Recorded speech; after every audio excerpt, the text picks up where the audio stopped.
Welcome in to the latest episode of that SEC podcast. I'm your host, Michael Bratton. I go by SEC Mike on Twitter, and I'm joined as always by my cousin Shane, who goes by Big Orange Balls on Twitter. What are you up to, you big Tennessee homer? Hey, buddy, what's going on? Oh, man, can you believe it, Shane? We're finally to the first bowl game of the season. I mean, this dang time, Shane. I mean, it seems like yesterday we were just breaking down when they announced these games. Now we got games. Before you know it, we won't have any games, and we're going to be sitting here making lists of our favorite football movies and who the coach should be in each movie, you know what I mean? So we got to savor these games, you know what? Oh, list season is going to be lit this offseason, man. I cannot wait for that. It's its own thing. And before we get too far, Mike, one thing I wanted to bring up, we haven't even really discussed this. A lot of fans know we've gone through different sounds, we've gone through different clips. Yeah. You know, we may switch to an Alabama and it's Roll Tide or something like that. Yeah. But we want to get the fans more involved. So we're wanting to call out those listeners right now. You know who you are. Mm-hmm. We need some segues.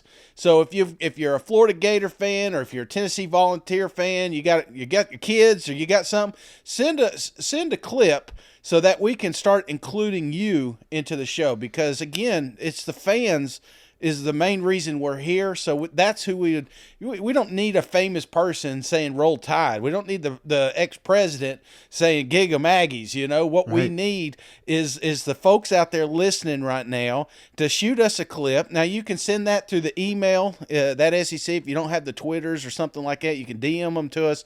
Just get it to us somehow so that we can save these files. And then throughout the season this year, we're going to use that as we segue from different programs. I hope that makes sense, Mike. Yeah, and send those 5 to 10 seconds long. We can't be doing a minute intro for each. Just you, maybe the family, whatever you want to do. Go Gators, go Vols, on and on and on. We need all 14 SEC fan bases represented, and heck, if we get 20 Tennessee, we'll just rotate them in and out. So it's not a first come first serve by any means. Yeah, and it doesn't have to be video, but as you know, we do have the YouTube channel, and if you haven't subscribed, what are you doing?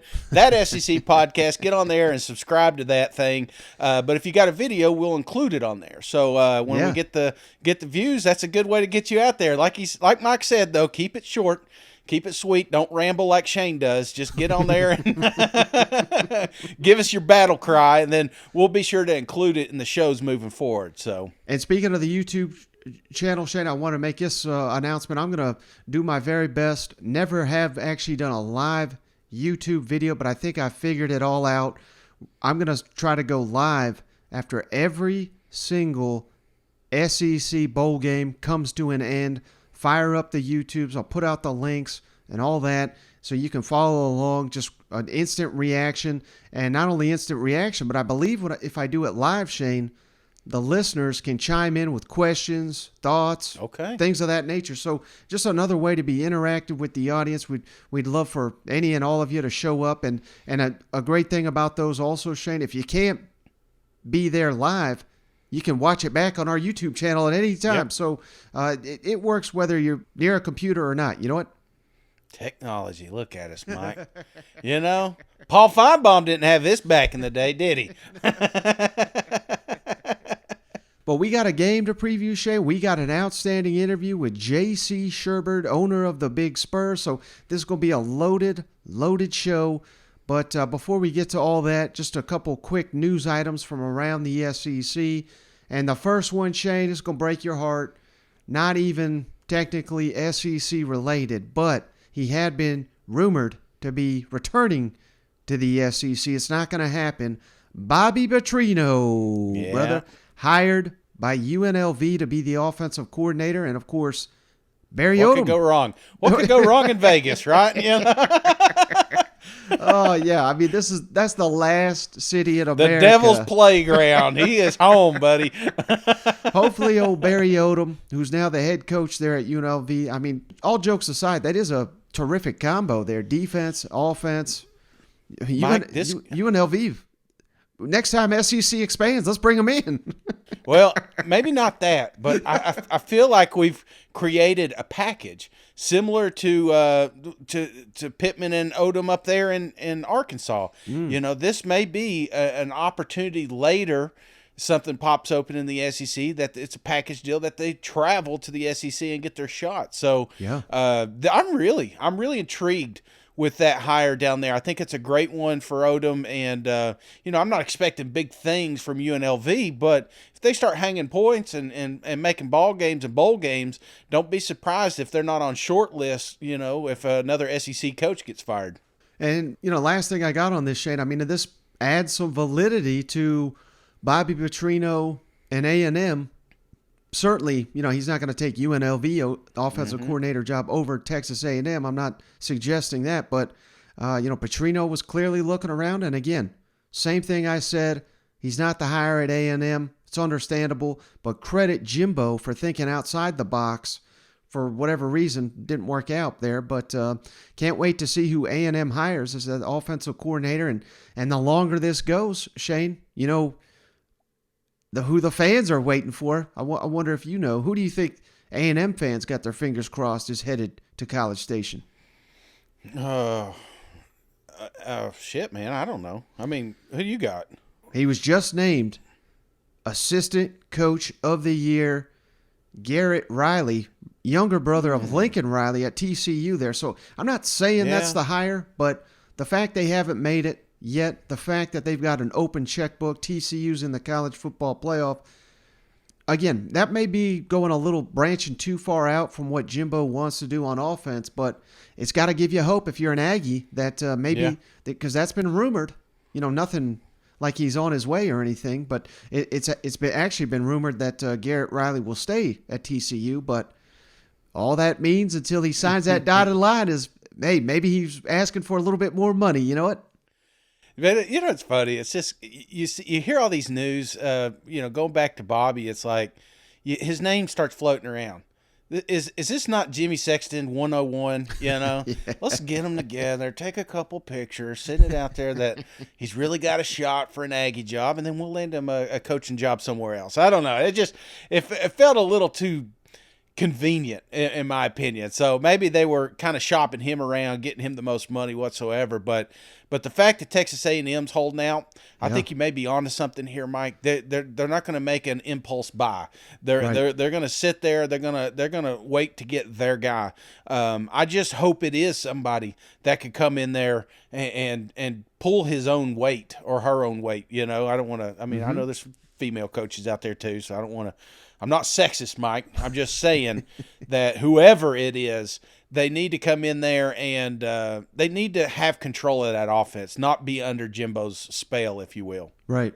And next, Shane, let's kick it on down to Lexington real quick.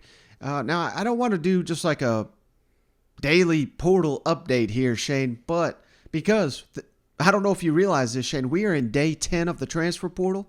Yes. We've got like 35 more days to go. So it doesn't make sense to do a daily update, but I do want to give a shout out to Kentucky, Shane, because something that I had said previously, and I still believe this, getting offensive linemen out of the transfer portal, that is one of the toughest asks you can make because all these programs are desperate for help on the offensive line, and there's just not a lot of quality offensive linemen in the transfer portal. Mark Stoops vowed that they would do that. They would add some players on the offensive line via the transfer portal, and I was skeptical that they could actually do that.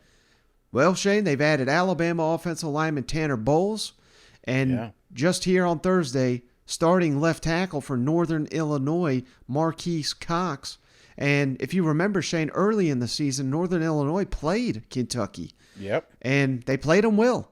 So this has got to be a guy you got to believe the staff has scouted intimately. They were probably looking at the film and said, hey, if this guy ever transfers, let's bring him up to the bluegrass. So I just want to give Kentucky a shout out, Shane, shoring up this offensive line. That was, aside from quarterback, that's the biggest issue they had to address. They're attacking that. They recently had Devin Leary, who our buddy Steven Lasson says is the best quarterback in the transfer portal. They've had him for a visit. We've got Liam Cohen coming back. I mean, my goodness, Shane, we were selling Kentucky. We might have to buy him back. It's going to be the off-season of hype again if they get them an elite quarterback via the transfer portal. And just overnight, Kentucky's fortunes potentially have changed. You know what? Well, I love it. I love what Mark is doing. I mean, let's don't forget who the captain here is. And offense didn't work. They go out and get a coordinator that is proven and has helped that team, you know? Yeah. The offensive line was garbage. What do? They go out and they get 2 offensive linemen that could instantly play. So I just like how they're attacking this, Mike. They're not hiding from their weaknesses. They're not going to shift around and do smoke and mirrors next year. No, they're going to fix what was broken, and that makes me more confident if I'm a Wildcat fan here. Right. And then last little item here real quick, Shane. Let's kick it on down to Fayetteville where, hey, these fans, they need some positive vibes here. It's been a rough couple of weeks for Arkansas. Well, I think they got some great news here, Shane. They have officially hired former Stanford tight end coach Morgan Turner. And why is that a big deal, Shane? If you don't follow Stanford football, it's about all they produce down there is elite tight ends. Zach Ertz, Kobe Fleener, Colby Parkinson, Dalton Schultz, Austin Hooper, and their tight end this year, Benjamin Urasek, Shane, led the team in receiving. So This is a tight end factory out here in Stanford. Now Dal Loggins leaving to become South Carolina's offensive coordinator. Morgan Turner fills in the gaps here as the next Arkansas tight end coach, and it appears to be a grand slam hire. Yeah, absolutely. He's been at Knox's house every night since, you know. Showing him tapes of all the cool things he did up there in tree country, you know. Well, speaking of Dal Loggins, Shane, let's kick it over to our interview with our buddy J.C. Shurburtt. Yeah, he's a fan of the show, but I think he's an even bigger fan of old cousin Shane. Let's kick it over to J.C. Hey, well, we're pleased to once again be joined by friend of the show, J.C. Shurburtt. You know him, the owner of the Big Spur, part of the 24/7 Sports Network, the go-to website for South Carolina football, basketball, recruiting, baseball, and everything else going on down there in Columbia. And, of course, host of Inside the Gamecocks. JC, thanks so much for joining me. Thanks, Mike. It was a pleasure having you on our show earlier this week. It always is. And always nice to get on that SEC podcast. It's a personal favorite of mine. And so it's an honor to always sit here and talk with you and your audience. Yeah, absolutely. Well, it's a big week, like you were just saying off air, busy as heck down there, as I can only imagine. So right off the bat, I mean, offensive coordinator hire. We'll get to Dal Loggins here in just a minute, but what'd you think of Shane Beamer coming out here with guns a-blazing at Loggins' introductory press conferences? And do you think that was that directed more at the media or the fans? Because as I hear it, you had quite the busy board during this offensive coordinator search. I think a little bit of both. I understand partly the frustration because the sky was not falling, based on this hire. And there's a lot of important things going on with the portal, with recruiting right now this time of year. We're all kind of the NCAA and their infinite wisdom has sort of shoved everything into a couple of weeks before Christmas, and I'm like, oh, great. So now you have everything going on at once. Signing day essentially is in December now, even though you do have a February signing date. But I get that because I think that, and I also understand the perspective of the fans. I'm just going to talk the fans now, media here in a second.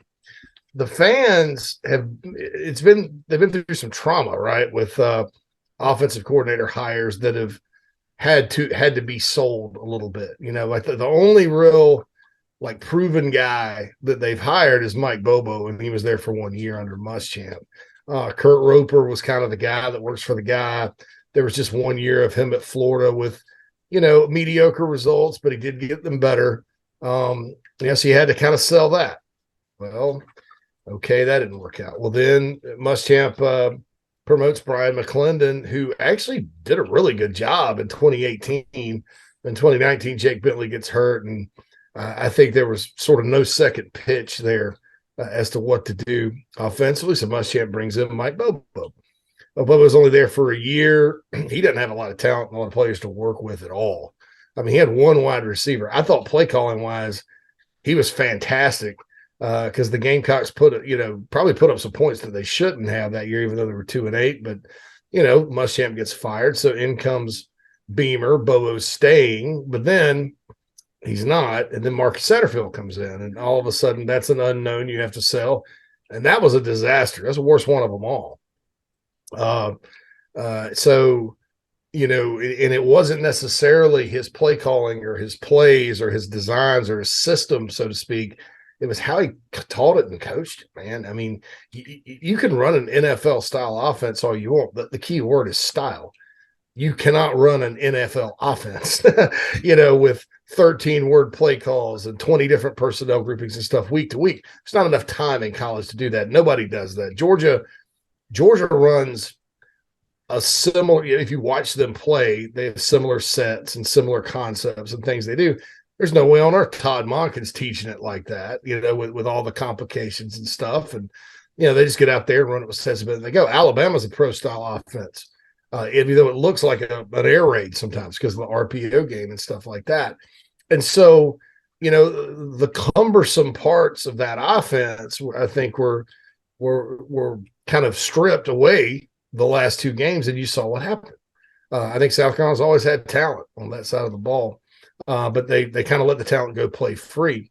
But so long story short, there's been like when Satterfield left for Nebraska, it was like, okay, well, Beamer's going to go get somebody that has a track record, and you can at least point. Because I even told the Gamecock fans, I was like, don't get focused on big names, get focused on production. Well, there's no production to point to with Dal Loggins because he hasn't been in college. And the NFL production was not so good. Now, that doesn't mean much. Bobby Petrino and Steve Spurrier struggled to call plays in the NFL. I mean, but this guy is just a different type. Like, he's taken a different path to get here. And so there were some upset people about it that I think were so upset and traumatized by previous hires that they completely blocked out the last 2 weeks where they won. They completely blocked out the good news on Notre Dame, playing them in the bowl. They blocked out recruiting. They blocked everything out and focused on that, went over the top. And thank goodness it didn't turn into the level of a, Tennessee Schiano thing like a few years ago where people were just way over the top. But it wasn't a good look. And so I think that was the frustration with Beamer with the fans. I think the media, I don't know.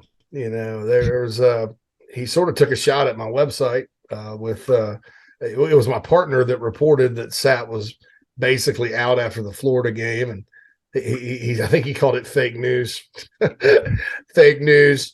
But that's fine. I'm game with that. We're big boys. We can handle it. It's all good. We've done a lot more good than harm, I think, over the years in terms of him personally. So. I think that, that was maybe a shot. There was a columnist down there that refused to believe that Loggins had other SEC opportunities and was just going after Shane. I think that caused some frustration, especially with the columnist, So I get it. Shane Beamer's going to defend his program. He is a nice guy, good person. People like him. But you don't want to piss him off. I mean, he's not sunshine and rainbows and candy and unicorns and balloons and clowns and stuff like that. When he gets passionate about something, I mean, the dude was a long snapper, man. They're crazy anyway, right? So I mean, they're nut jobs, most of those long snappers. So, I love the long snappers, but you have to live on the edge a little to do that job and to do it like he did. And I wasn't totally, I guess, shocked by his reaction. I do think that there needed to probably be a little more understanding. Where the fans were coming from. Yeah, I could care less about the media, but the fans, and maybe he could have, smoothed it over a little bit more. Now I think, whereas he was sort of abrasive when Loggins started talking, Loggins himself, smooth some of the concerns over with the fan base. So all in all, positive press conference. Gamecock internet land and Twitter world's calmed down. So it's good for now. Yeah, and you said something I thought was very interesting, JC, when you had me on your show. Inside the Gamecocks, it's a must watch for all South Carolina fans. But you noted that early on you had reported and you've been hearing that Dal Loggins was a name near or at the top of Shane Beamer's list. What can you tell us about that, and what does that say about the quality of coach that South Carolina is getting here? Yeah, a lot of people were like, well, gosh, he must have gotten turned down by a bunch of people, and that's just not what happened. I honestly, and I haven't confirmed this beyond the shadow of a doubt, Mike, but I honestly believe Loggins was the guy from the start, and maybe the only guy he even offered the job to. I know he didn't talk to very many. He just kind of.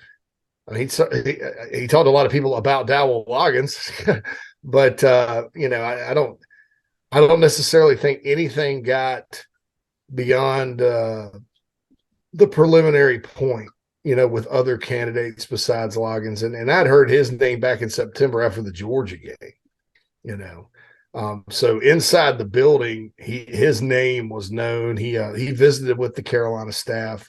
When Beamer first got there, came over, kind of did some workshop stuff, but so he's well known. And, I honestly, I admire the fact.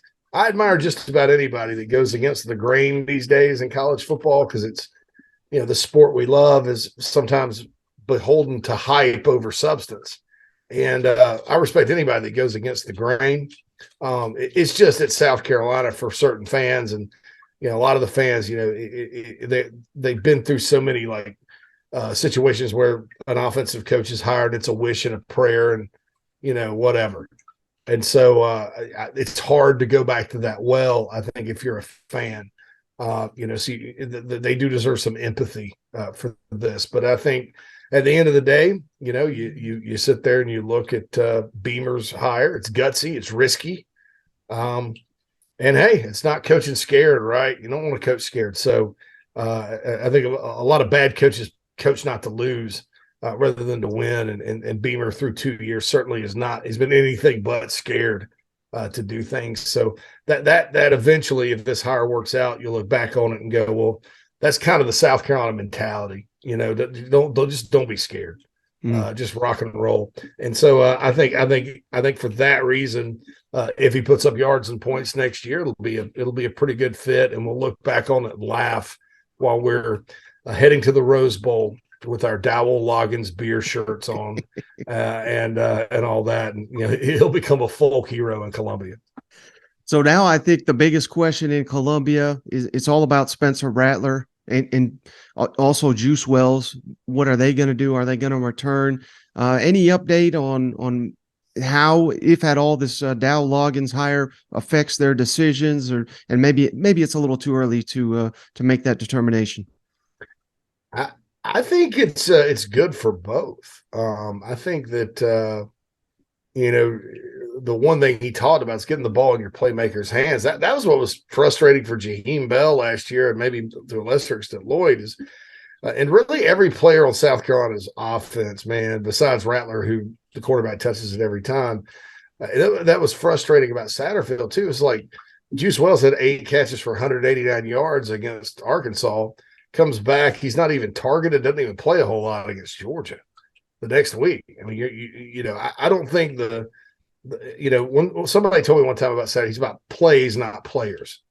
And I'm like, well, unless you're the head ball coach or Bobby Petrino or Mike Leach, rest his soul, or somebody like that, and have a proven system, it needs to be more about players and not plays. And so that inconsistent usage of the star players, I think, grated on a lot of people.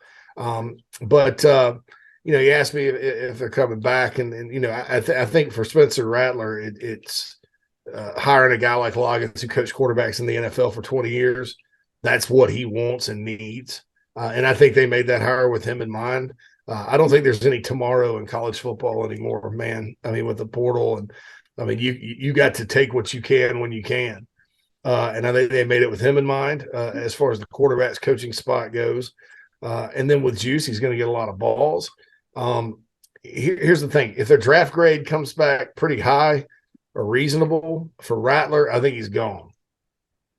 I think Juice would probably have to be first, second round to go. But if he does that, he's probably gone. Just because, and unfortunately for Gamecock fans, I don't know. This is my evaluation, not the NFL, so maybe they feel different. But I feel like Juice, out of all those guys, is the most ready to go to the league. I mean, I think he's a special player, Michael. He had the most quiet 63 catches for 898 yards, I think, in college football last year. And so he's really good, and it'll be a blessing if they can get him back and Spencer back, because there's your hookup right there in the passing game. And then, of course, you'll have portal guys, a couple guys replace on the O-line and all that good stuff. So that's I feel relatively good about both coming back as things stand now. Now, that could obviously change, but as things stand now. Right, and I got to imagine Justin Stepp, he's big in that process. We've actually even had a couple exchanges about Juice Wells, how proud he is of his development. He's on cloud nine that kid has made himself into a star at the SEC level. And one other guy that he's got a connection to Justin Stepp, I wanted to ask you about, Trey Knox, former Arkansas tight end, now with Jaheim Bell off to Florida State. And Austin Stogner back to Oklahoma. There is a place for Trey Knox on this South Carolina team. Do you think the Gamecocks are looking good to potentially add Trey Knox and then throw in Dal Loggins, who coached him at Arkansas? So a lot of connections there. Do you think Trey Knox, probably the South Carolina's the favorite to land him? Would you go that as far as to say that? I would say that they feel good around Columbia. I think that he's a kid from Murfreesboro, Tennessee. I remember I think Bobby Bentley tried to recruit him. And they were in it for a spell. He was a receiver coming out, but he's grown into a tight end. And I tell you, when Mike, you and I, we were on the show. You were on the show the week Carolina played Arkansas, I think, and I was just like, Trey Knox is a freak, man. I mean, that kid's good. And so they can get him. I think he's actually more well-rounded than Stogner or Bell. Stogner and Bell both had good things they did, bad things they did.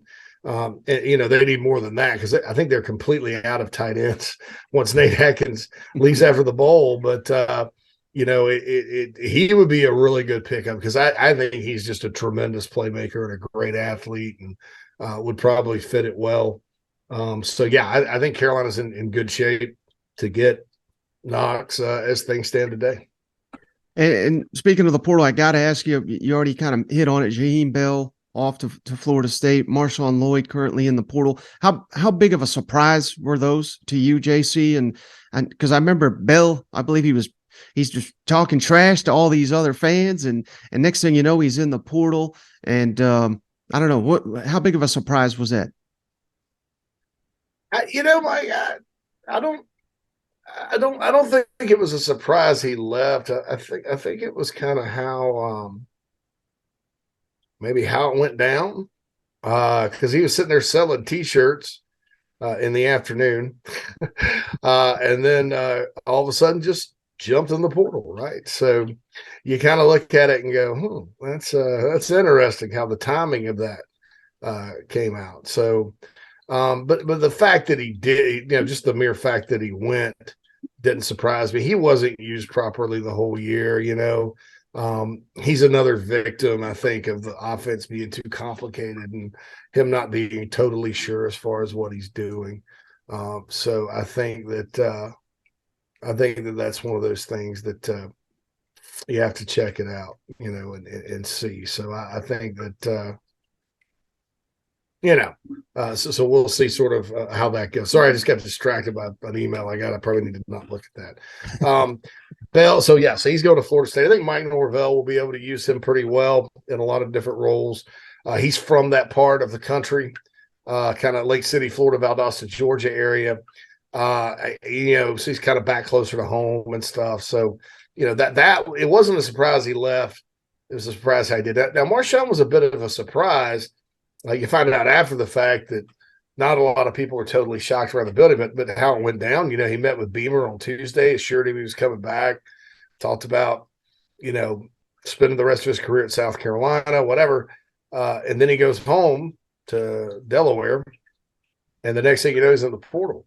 So and not coming back. So that was kind of a surprise to everyone else. But Marshawn probably, he's had some adversity at South Carolina. He can't seem to stay healthy. Maybe there are a lot of reasons why, he decided a fresh start was good. Sometimes you go through bad stuff over and over in a place. It's good to get a fresh start. And I hope that's the case. I hope it's not a more NIL money thing, because Marshawn was making, a good living at Carolina, selling his, with promotional deals and stuff, and then selling his Uno brand. I even bought some Uno, man. I don't even like butterflies. I did it. Probably it's going to go give it to Goodwill now, but no, just to be supportive, people would buy things. And so, and then he had a lot of, my understanding was he's making plenty of money. So I don't really know, the whole factual, concrete reasons. I think it was just probably a combination of a bunch, and they're going to miss the healthy Marshawn Lloyd now. He was killing it when he was healthy, but you can also go find running backs in the portal day. The portal giveth, the portal taketh away, and Carolina's got its eye on some pretty good backs here to get ready for 2023. Right, and I don't know if you've heard the same, JC, or maybe you just kind of don't care anymore because he's not a Gamecock, but it sounds like Tennessee heavily involved with Marshawn Lloyd. I don't know if that's where he'll end up, but that'll probably be a tough one for Gamecocks to swallow. Last thing I got for you, JC, looking ahead to the Notre Dame Bowl matchup, big time game.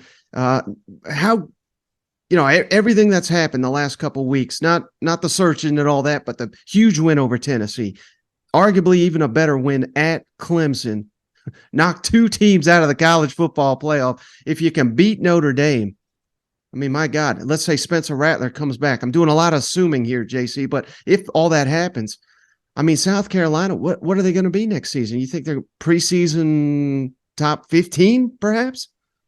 It could be. It could be. I think that, it could be the case. It's, I think they've got enough pieces coming back. They need some help edge rushing wise, whether that's, they need Jordan Burch to obviously come back, and they need somebody on that other side. Gilbert Edmond is a guy to kind of keep an eye on there. He held it down after Jordan Strong got hurt. So they need some edge rushers. They need some pass rushers. I think they could use some guys at linebacker, and you got to hope that the corners continue to play well, even though they'll lose Cam Smith and Darius Rush. You still have Marcellus Dial, Torian Gray, Clayton White love their young defensive backs. And there's a bunch of them coming in. So and then whoever they get in the portal. So you got to kind of hope you gel. I think Kai Kroger, the punter, and Mitch Jeter, the field goal kicker, are back. Those two guys are weapons. So I think that, from that standpoint, you probably, you're probably in pretty good shape. I think the schedule too, Michael, is a lot. It's less forgiving and it's more forgiving. So in odd number of years, South Carolina travels to A&M, Tennessee, Missouri, and Georgia. Three of those four places are toughest places to play in college ball, and Missouri's been a house of horrors. But you get a lot of home games, and North Carolina on a neutral field is probably a competitive non-conference game, but the Gamecocks certainly can match up with them. Mississippi State's the crossover opponent this year, and they come to Columbia. So it's a little more manageable and doesn't look like there's as much of a bear, especially at the start for the Gamecocks. So, yeah, I think expectations if those guys come back could be high, and I think they'll be a fun team to watch. Before you go, JC, tell the audience where's the best place, easiest way to find all your work. Well, thebigspur.com is obviously the way to go with the Gamecock stuff. Inside the Gamecocks, the show, obviously, The YouTube channel, The Big Spur, is where we stream every day. I also have a college football podcast, JC and Morgan. Mike's kind of doing NBA basketball right now, so we hadn't gotten it yet. But it's one of those things where we'll be back soon to talk about the playoff and all that, and then back full speed in January. So check me out there. Follow me on Twitter, all that good stuff, and certainly welcome any and all followers and new audience members. That's what it's all about. Hey, now was this a video? I got to ask because I listened to the interview already. But yeah, I got the video. Yes, sir. Okay, was this shot in a tub?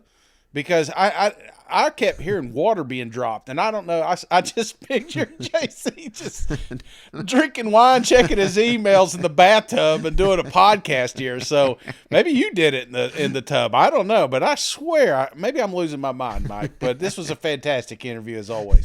yeah, no doubt. Well, Shane, hey, we got a game to pick. Before we do that, we got to mention the sponsor, Shane. Prize Picks back for another season. Daily fantasy sports. We love Prize Picks because they feature the college football selections. Don't forget to head on over to prizepicks.com. Use that promo code SEC. You do that, Shane, they'll match your initial deposit up to $100, and they'll be running this special promotion all the way through January for all the bowl games. NFL playoffs, NFL regular season, UFC, World Cup, NBA. They got it all over at prizepicks.com. And don't forget, once again, that promo code SEC. You can find a link to Prize Picks in the show notes. You ready to hear my Prize Picks, brother? Hell yeah. Now, unfortunately, they don't have any for the Florida Gators, Shane. What? This is a Georgia-based business. I think they're just anti-Gator, if I'm being honest with you. I'm kidding. But for whatever reason, they don't have that up there. But we do got some bowl games on Friday, Shane. So I did some little research. I did some digging here. I think you're going to like these. We got the Bahamas Bowl. How about that? Miami of Ohio versus UAB, Shane. Give me Miami quarterback Avion Smith over 158.5 passing yards. 158? He's going to have that at halftime, don't you think? Yeah, Avion, ain't that like flying in air? I think that requires some throwing. So, yeah, give me the over. I have no idea who this damn kid is, but I'll take the over. Yeah, well, the last game, this is basically why I'm doing it, Shay. 217 Mike, passing seriously, yards. We don't need the research, all right? They just need the names, Mike. All right, and then one more, Shane. I didn't realize this was even a ranked matchup, but this looks like a hell of a game. Texas, San Antonio, UTSA, number 25 in the country versus number 24 Troy in the Cure Bowl. It's also on Friday. UTSA, Shane, they've got a hell of a quarterback, Frank Harris. Yeah. Nearly 4,000 passing yards, 31 touchdowns. Give me the over 285 passing yards. That's a lock right there. Yeah, of course. I mean, I like Franco Harris, so why can't we pull for this guy? So, yeah, give me the over. I'll go with you here, Mike. That may not even be a real name, and I'm just agreeing with you. This may not even be part of the show. You're just going to see if you can get away with one here. Well, all right, Shane, the bowl game that actually does matter, at least to us this weekend, Yes. the Las Vegas Bowl, the first time. Before we jump into this one, Mike, because there are other bowl games, I joke. I'm going to watch these stupid games just because it is college football, and I love college football. Is there any game on Saturday other than Florida? Other than Florida, or just this weekend in general that you kind of are wanting to watch? Well, I mean, it definitely that UTSA Troy game. I like the Troy coach. He was at Kentucky. John Summerall last season, he was a big assistant. That was a big loss when they got him. He completely turned that thing around. So very interested to see. I believe they won 11 games this year in his first season as head coach. He's a name that I hear often, Shane, will be a candidate for an SEC coaching job in the near future. So that is a game to keep your eye on right there. Louisville, Cincinnati would be kind of cool, I think. Got Right. new coaches, and how does that going to play out? I guess they're going to keep the interim coaches for now, and Yeah, I mean, it's just wild, Shane. I mean, the Louisville coach left for Cincinnati. So Yeah. it's like that doesn't seem right at all. But hey, that's the matchup. So that's going to be intriguing, no doubt. Washington State, Fresno. I want to see. got the playbook too, man. If you're a gambler, Oh yeah, oh yeah. not telling you what to do, but Washington State, Fresno State. I want to watch. You know, they're probably going to honor Mike Leach in some form or fashion. So I'm curious in that one. And then probably the only other one on my radar, Shane, North Texas versus Boise State. It's always fun to see them Boise Broncos, see what they got. Especially these Saturday night games. There's always something wild happens. You know what? Jimmy Kimmel LA Bowl. I mean, nothing screams college football like Jimmy Kimmel, you know? Oh, gosh. Boy, Jimmy Kimmel. Man, these bowls. All right, sorry. I didn't mean to get you sidetracked. Way to derail us there, Shane. Yeah, let's get back to American team, Florida. Yeah. Las Vegas Bowl, Shane. Florida versus number 14 Oregon State. This game kicks off at 2:30 Eastern, 1:30 Central on ESPN. Out there in Las Vegas, beautiful stadium, the brand new Raiders Stadium. This is on my bucket list. I've not yet been to it. Out there in Vegas, of course. Oregon State favored by 10 points. The over-under is 53 total points. Florida was 6-6 on the season. Oregon State 9-3. But don't let that fool you, folks. I mean, one's in the Pac-12, one's in the SEC, so it's a little bit different. But how about this, Shane? Some uniqueness to this game. Florida and Oregon State have never faced one another. I think that's pretty interesting. And how about this? Florida has never played in the state of Nevada. I thought that was kind of interesting. And maybe even more interesting, Shane, Oregon State has never played a team from the state of Florida. How weird is that? That is wild. Well, they are 3,000 miles apart, so, I mean. All right, yeah, you got me on that That one. may be a factor. I don't know. And I don't know if you remember this guy, Shane, but former South Carolina running back Deshaun Fenwick, he is on Oregon State's roster there. So that's about all the Oregon State knowledge I have here. But I did research, Shane. They have no opt-outs, like not a single one. Yeah. Tight end's not playing. He's banged up. A defensive back's out. He's not playing. They're 6-1 in their last 7 ball games. So this is a hot team. They smashed Oregon, but their starting quarterback, Shade's only got 8 touchdowns, 5 interceptions. So not a threat to beat you deep, I have to imagine. Well, on the flip side, here's the bad news. Florida's down to about 55 scholarship players. And here are the Gators that are not playing in this ball game. Anthony Richardson, of course. Right. All-American offensive lineman Osiris Torrance. Starting receiver Justin Shorter. Starting offensive lineman Richie Leonard. Starting middle linebacker Ventrell Miller. Tight end Keon Zipperer. Starting defensive back Trevez Johnson. And corner Ethan Pouncey. So we are missing some key players in this matchup. We do get a Xavier Henderson, who was a starter at receiver till he went down. Now he's back. So that is good news for this ball game. But I got to be honest, Shane, I think if you're a Gator fan, you're enjoying this game. It's in Vegas. You're the first team ever to go out here to the Las Vegas Bowl. But, man, this is a tough one. Even if you lose this game, which you got no part if you're a Florida fan going into a game thinking you're going to lose. But I don't think you hold it against your coaching staff if you do, because you're down 30 dang players. You know what? Right. Well, I get it, and that's one thing about the bowl games that worries me about some of these SEC teams, because of the opt-outs that are getting more and more, they're getting more popular as these years go by. Right. So I think, week 4, these two teams meet. It's going to be a hell of a battle. Probably Florida's going to win this thing, but kind of what you mentioned, now depth is concerned. Now we've got a new quarterback out there. All their players are coming in, dialed in, playing together, so there's going to be some mistakes made on that Gator side. I mean, that's just the fact of the matter. So I think what Florida needs to do here is get back to Billy's system, man. Run the ball, run the ball, Yep. run the ball. Move the chains, keep that offense off the field, long sustaining drives. That's something that they can do. It's not going to be pretty. It's not going to be sexy. We don't need the cute. We don't need a 35-yard, 45-yard bomb down the sideline. We don't need that. We need 3-4 yards at a time. And I think that's the keys to success here, because you are thin, especially on the defensive side of the ball.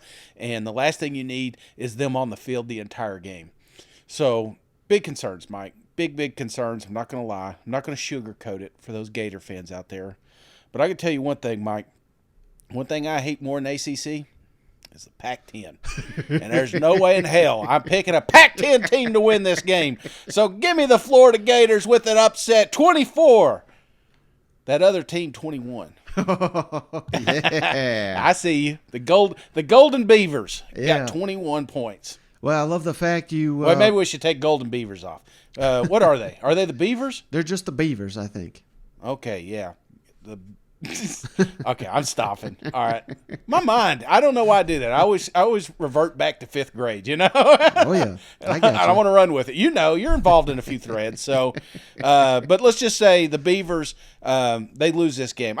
One thing I am excited about is, we do have some opt-outs. And some of those opt-outs, Mike, most of those opt-outs weren't Billy's guys. Right. Not that this roster is full of Napier's players, but there's something to be said with the changing of the guard and a new regime. You got a young team over here that is itching for an opportunity, and they're going to get it Saturday. Yeah, and they're out in Vegas. They're having fun. Their families are out there. It's just a great experience. You got the extra practice here. It's not like these guys haven't practiced the last week. So I think we're overlooking Florida a little bit here, and I know it's easy to say, well, these guys didn't opt out and these guys did.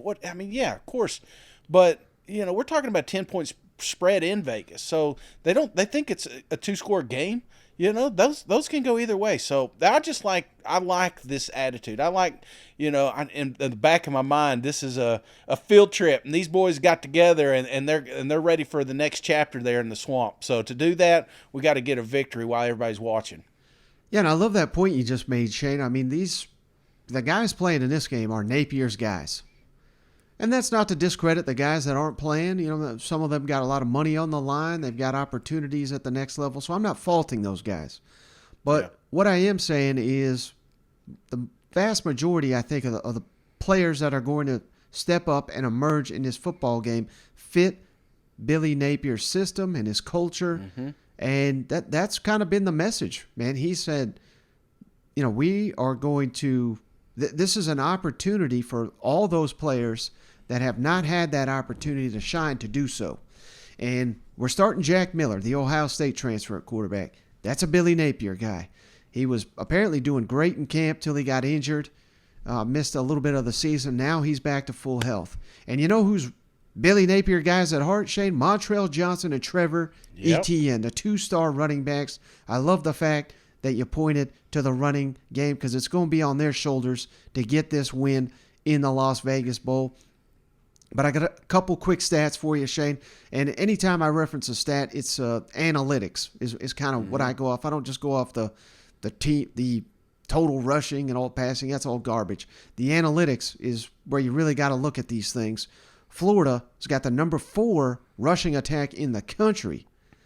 Oregon State's got the number 78 rushing defense in the country. So, ooh, boy, I like the Gators to have some success on the ground. But also, Shane, Oregon State, number 16 rushing attack in the country. Florida defense, 112th defending the rush. So this is going to be a high-scoring back-and-forth game. Oregon State does also have a major advantage in their passing compared to Florida's defense. So I hate to do it, Shane. Oh, boy, I'm starting off on the wrong foot in the first SEC Bowl matchup. But I'm going Oregon State 30, Florida 21. So give me the Gators and the points. Oh, but give me Oregon State outright to win that game. Oh, wait. Give me a score again.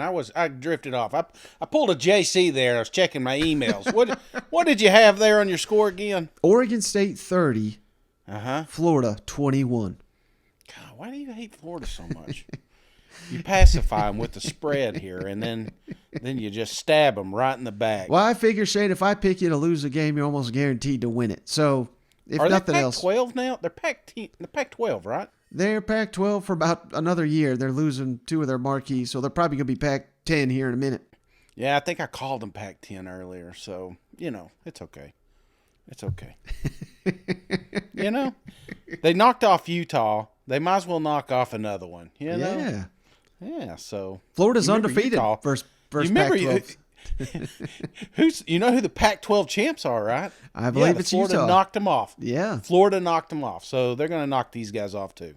Ain't even got to paint their fingernails. Just get out there and do it. Well, man, that's all I got lined up for this episode of the show. You got anything before we hop off the line? No, just again, start sending. You don't have to be immediate, but we'd like to build a large base of these segues, these segments. Yeah. So if you don't want to do it, you may have, like I said, you may have brother, sister, roommates, whatever. Come up with something creative. Not only we're going to share it on Twitters, but we're going to share it on the podcast and on the YouTube channel. So we just want to see those battle cries. If you got a cold beer and a koozie, even better. You got that SEC podcast. You need plenty of beer during the holidays here. Yeah, and I love that idea, Shane, because all we're really trying to do is involve the audience more and more and more. Because this is a show. This is your guys' show. This is, you know what I mean? So it's a show for all of us. And this is just a way we kind of came up with to involve each and every one of you that want to participate. Yeah, I bet there's some creative ones, man. No indecent exposures, though. Okay, I don't want to, no ass cheeks or nothing. This guy go on the YouTubes. We can't get pulled down. I'm talking to you, John, the flying Hawaiian out there. Well, Shane, I think that's a perfect place to end this one. I appreciate you. As always, I appreciate each and every one of you for hanging out. Enjoy bowl season as we get it kicked off. It's Friday as you're hearing it, but really, on Saturday. Yeah, that's right. Only one SEC team. So I'm going to give them a go Gators. All right, man. That's perfect. All right. Almost puked in my mouth there saying that one. Just didn't feel natural. Score here. All right. You ready? Yeah, man. Not really, but yeah. Nah, I'm not really, but I'm hoping you don't ask me anything too detailed, I don't even know who's showing up to this game, so.